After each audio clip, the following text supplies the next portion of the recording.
Assalamualaikum warahmatullahi wabarakatuh. Waalaikumsalam warahmatullahi wabarakatuh. Alhamdulillahirabbil alamin. Wassalatu wassalamu ala asrofil anbiya'i wal mursalin wa ala alihi washabihi ajmain amma ba'd. Segala puji bagi Allah, Tuhan semesta alam yang telah memberikan dan selalu memberikan kesehatan pada kita, selalu memberikan nikmatnya kepada kita, baik berupa kesehatan maupun waktu dan kesempatan, sehingga kami dari kelompok 1 bisa menyelesaikan tugas presentasi dengan judul Transformasi Nilai-Nilai Keislaman di Kalangan Generasi Z, Studi Sosiologi Pendidikan di Era Media Sosial.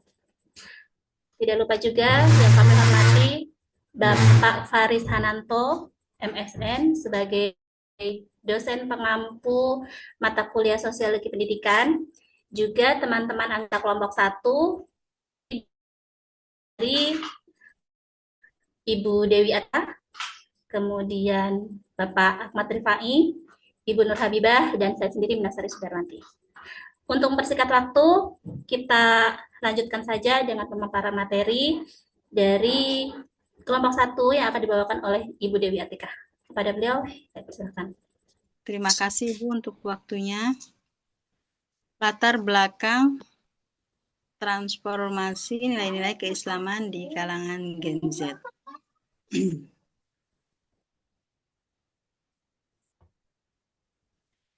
Perkembangan teknologi informasi membawa perubahan besar dalam pendidikan dan kehidupan beragama. Media sosial seperti Instagram, TikTok, dan YouTube kini tidak hanya sebagai hiburan, tetapi juga membentuk nilai, identitas, dan cara berpikir Gen Z.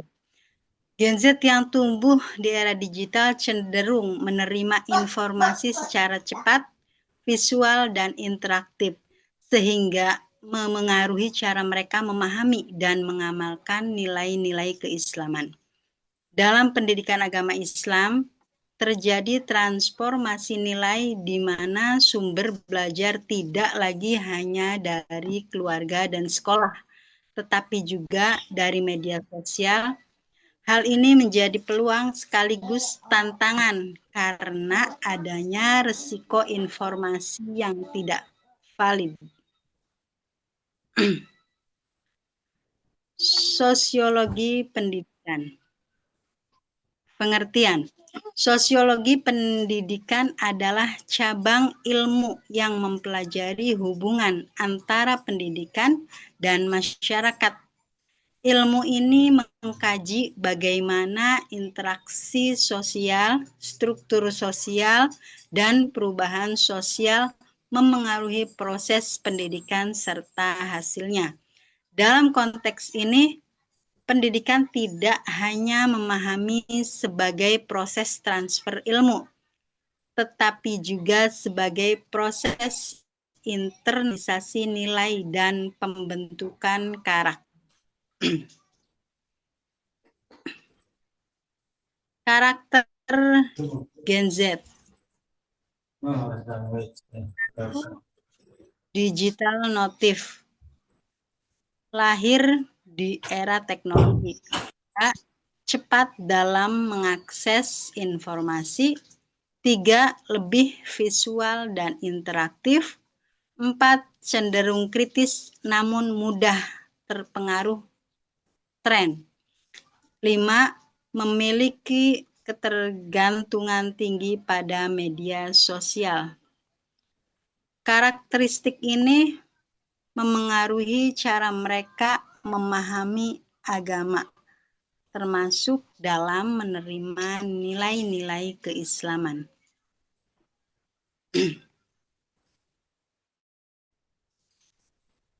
Monggo Ibu Habibah dilanjutkan. Baik, selanjutnya, media sosial sebagai agen sosialisasi. Fungsi dari media sosial diantaranya yaitu menyebarkan informasi, membentuk opini publik menjadi sarana pembelajaran informal, membentuk identitas sosial, Namun, media sosial juga memiliki dampak yang sangat negatif seperti penyebaran hoak, radikalisme, dan pemahaman agama yang dangkal.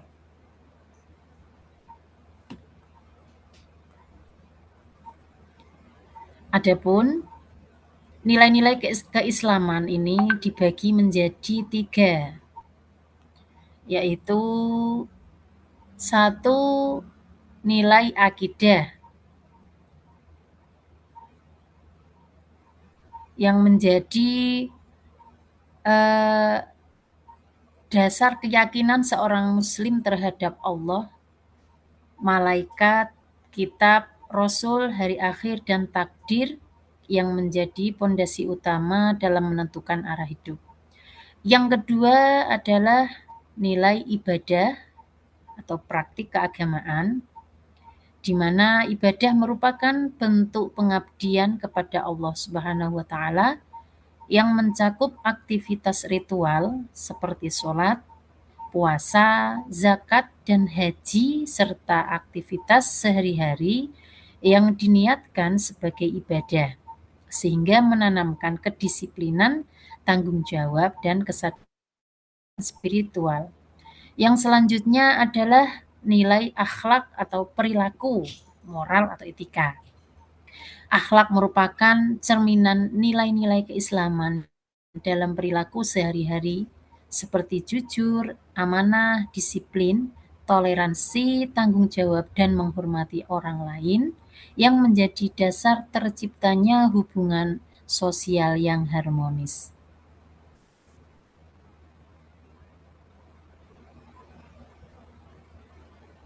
Adapun selanjutnya yaitu transformasi sosial dalam pendidikan.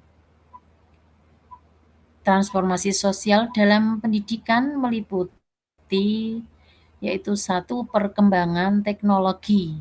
Perkembangan teknologi, informasi, dan komunikasi menjadi faktor utama transformasi sosial dalam pendidikan karena internet, perangkat digital, dan media sosial mengubah cara memperoleh pengetahuan dan interaksi.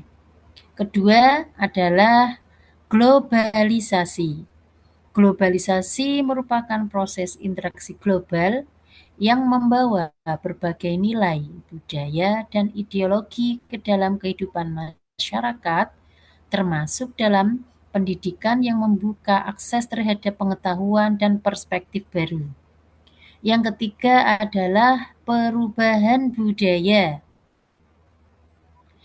Adapun perubahan budaya sebagai bagian dari transformasi sosial yang ditandai dengan pergeseran dari budaya tradisional ke modern dan digital yang mempengaruhi gaya hidup, pola komunikasi, dan cara mengekspresikan nilai. Transformasi yang ketiga ini, yang perubahan budaya ini berdampak pada pemahaman nilai-nilai agama seperti perubahan sumber otoritas keagamaan dari yang sebelumnya terpusat pada ulama dan lembaga formal menjadi lebih terbuka melalui media digital. Yang kedua, perubahan cara beragama dari metode konvensional ke metode digital yang lebih fleksibel. Ketiga, munculnya pemahaman yang beragam akibat akses dari berbagai perspektif keagamaan. Dan yang keempat, potensi penyederhanaan nilai agama karena penyampaian yang singkat dan instan di media sosial.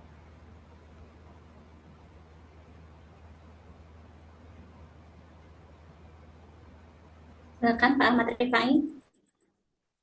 Baik, terima kasih atas waktunya, Ibu Mina.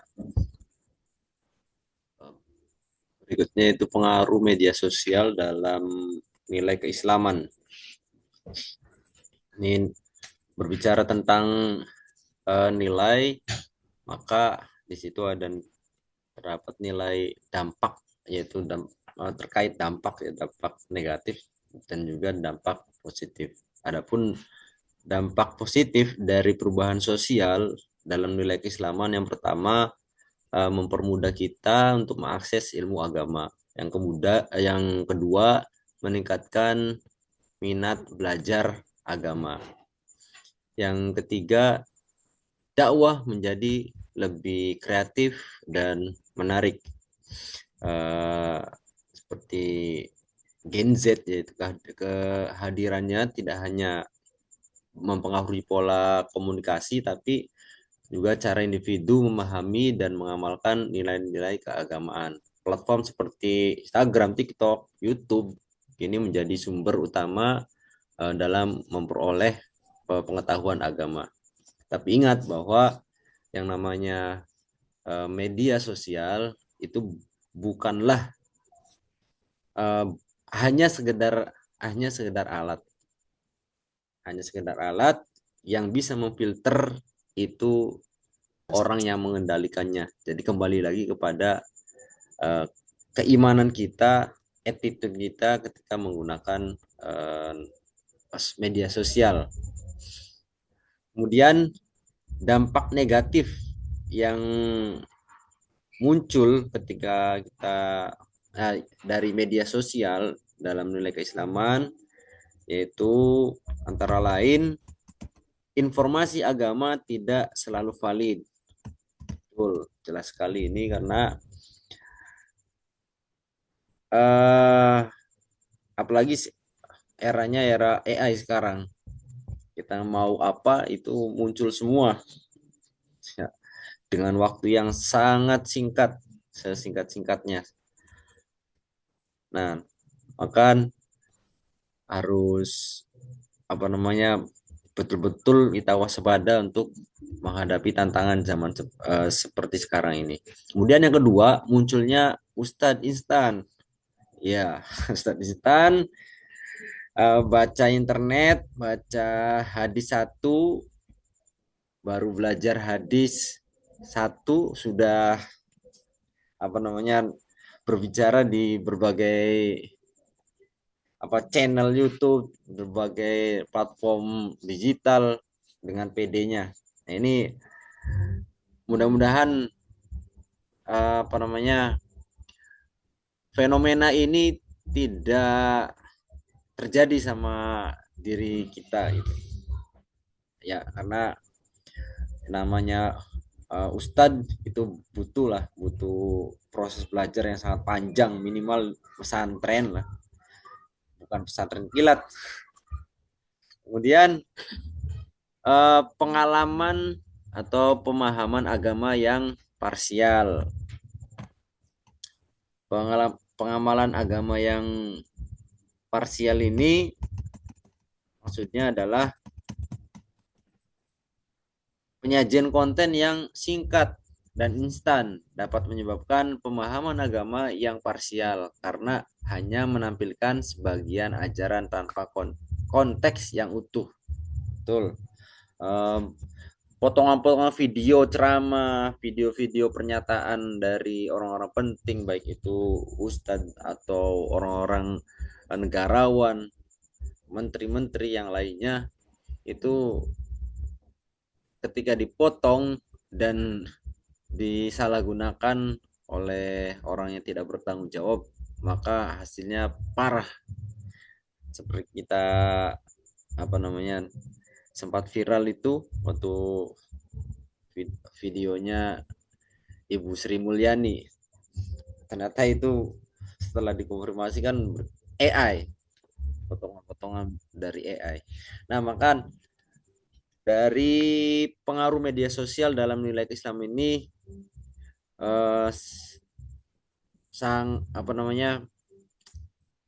mari kita bermain media sosial, tapi jangan lupa bahwa kita adalah orang Islam, bahwa kita punya nilai yang luhur dalam menggunakan sesuatu. Maka tempatkanlah pada tempatnya, mudah-mudahan sehingga kita terhindar dari hal-hal yang negatif ketika bermain media sosial. Ya, next, bentuk transformasi nilai keislaman. Yang pertama, perubahan cara belajar agama dari metode tradisional ke digital, YouTube, TikTok, dan lain-lain. Kemudian yang kedua, perubahan gaya beragama, lebih ekspresif, visual, dan mengikuti tren. Yang ketiga, perubahan otoritas keagamaan, tidak hanya dari ulama, tetapi juga dari influencer. Di perubahan otoritas keagamaan, ya akhirnya kita kembali pada zaman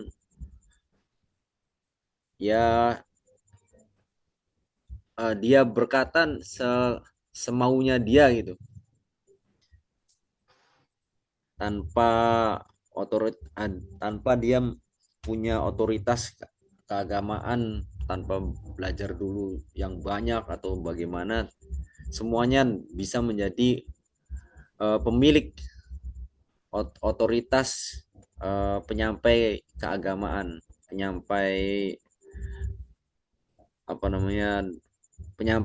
penyambung lidah ulama. Kemudian yang berikutnya, perubahan praktik keagamaan, lebih fleksibel namun terkadang kurang mendalam. Next. Nah, dari analisis perspektif sosiologi pendidikan. Dalam perspektif sosiologi pendidikan, transformasi atau perubahan ini dipengaruhi oleh interaksi antara individu dan lingkungan sosialnya. Nah, media sosial bertindak sebagai agen sosialisasi yang sangat kuat. Hal ini menyebabkan terjadinya perubahan pola, baik itu perubahan pola internalisasi nilai keislaman, namun tanpa bimbingan yang tepat. Nah, transformasi ini dapat mengarah pada penyimpangan nilai. Next. Dalam peran pendidikan, peran kita atau peran pendidikan dalam menghadapi transformasi yang semacam itu, sebagai guru PAI, yang pertama menjadi filter informasi keagamaan, kedua mengintegrasikan teknologi dalam pembelajaran. Sekarang banyak platform yang mendukung hal ini. Kemudian menanamkan pemahaman agama yang mendalam, membimbing siswa dalam menggunakan media sosial secara bijak. Nah, kemudian strategi apa sih yang bisa kita lakukan itu sebagai guru PAI? Yang pertama, pembelajaran berbasis digital. Tinggal cari di Google, itu banyak bagaimana pembelajaran berbasis digital, cara-caranya, langkah-langkahnya itu sudah tersedia lah banyak sekarang. Kemudian literasi media, ya banyak literasi terkait media. Kemudian pendekatan kontekstual, tidak jadul lagi hanya sekedar ceramah, tapi kontekstual, menyesuaikan dengan anak zaman sekarang. Kemudian penguatan karakter. Ya, next.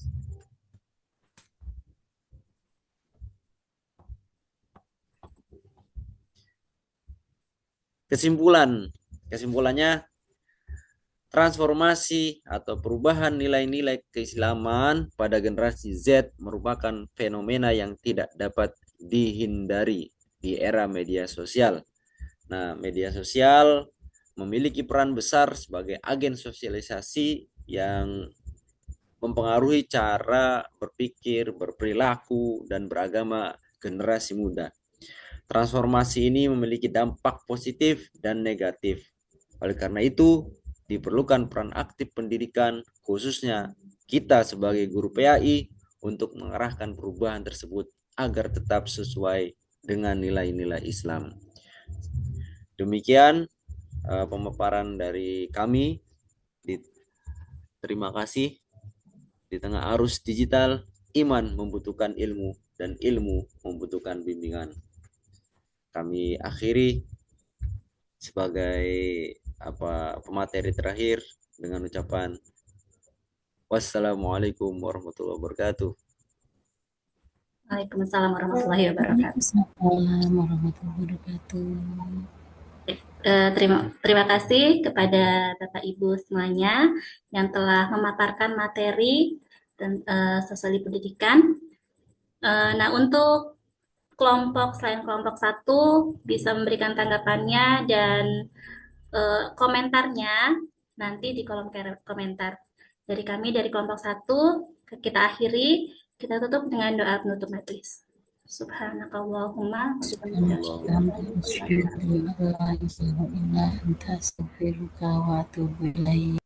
Baik, assalamualaikum warahmatullahi wabarakatuh. Waalaikumsalam warahmatullahi wabarakatuh.